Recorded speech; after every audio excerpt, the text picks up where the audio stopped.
আসসালামু আলাইকুম রহমতুল্লাহ। যে যেখানে আছেন দেশে এবং দেশের বাইরে, আশা করি ভালো আছেন। আমি মির্জা তারিকুল ইসলাম আছি আপনাদের সাথে। নিয়ে এসছি আর একটা নতুন নিউজ, নির্বাচন সংক্রান্ত বিষয়ে।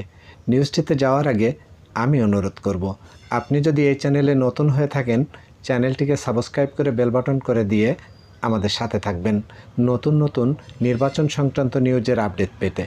এখন আপনাদের সামনে নির্বাচন সংক্রান্ত বিষয়ে অতি গুরুত্বপূর্ণ আরেকটি নিউজ আমি নিয়ে এসেছি। চলুন দেখি নিউজটিতে কী লিখেছে। গণ অভ্যুত্থানের বর্ষপূর্তিকে ঘিরে আগস্ট মাসের প্রথম সপ্তাহে জাতীয় নির্বাচনের দিনক্ষণ ঘোষণা করতে পারে অন্তর্বর্তী সরকার। জাতির উদ্দেশ্যে দেওয়া ভাষণে সেরকম কোনো দিক নির্দেশনা আসতে পারে, সরকারের একাধিক সূত্র থেকে বিষয়টা নিশ্চিত করেছে। এই সূত্রগুলো আরও বলেছে, ফেব্রুয়ারিতে নির্বাচন আয়োজনের জন্য নির্বাচন কমিশনকে প্রয়োজনীয় প্রস্তুতি নিতে সরকার অনুরোধ করেছে। ইসির কাছে সরকারের দিক থেকে এ সংক্রান্ত বার্তা আগস্টের প্রথম সপ্তাহেই পৌঁছানো হবে। অন্যদিকে 5ই আগস্টের মধ্যে রাজনৈতিক দলগুলো ঐক্যমতের ভিত্তিতে জুলাই ঘোষণা করার বিষয়টি এখন অনেকটাই নিশ্চিত। এরই মধ্যে জুলাই সনদের একটি খসড়া প্রস্তুত করেছে জাতীয় ঐক্যমত্য কমিশন। রাজনৈতিক দলগুলোর সঙ্গে দ্বিতীয় পর্বের আলোচনা 31শে জুলাইয়ের মধ্যে শেষ করবে কমিশন। এর মাঝে কিছু দলের পক্ষ থেকে জাতীয় নির্বাচনের আগে স্থানীয় সরকারের নির্বাচন দাবি ও সংখ্যানুপাতিক পদ্ধতিতে অর্থাৎ পিআর নির্বাচন সহ কিছু বিষয় নতুন করে সামনে আনা হয়।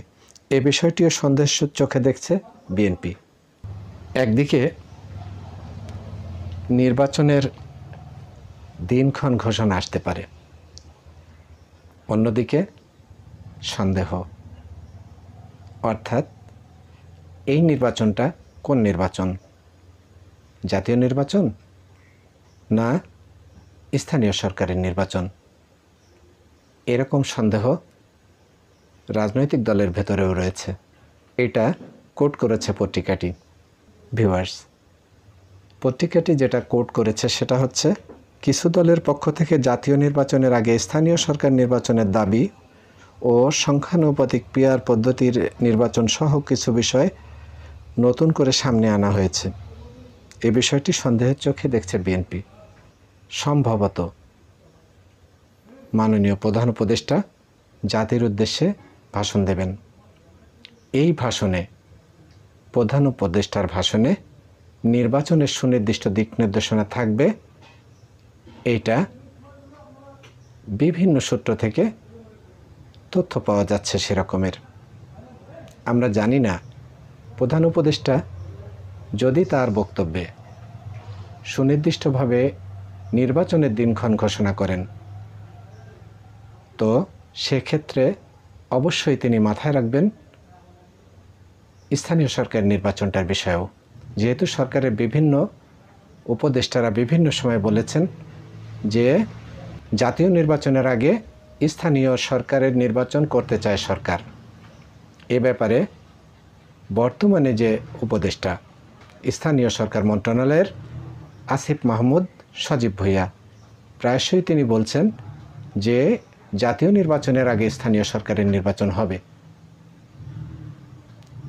আমরা জানি না প্রধান উপদেষ্টা কোন নির্বাচনের কথা ঘোষণা করবেন, জাতীয় না স্থানীয়।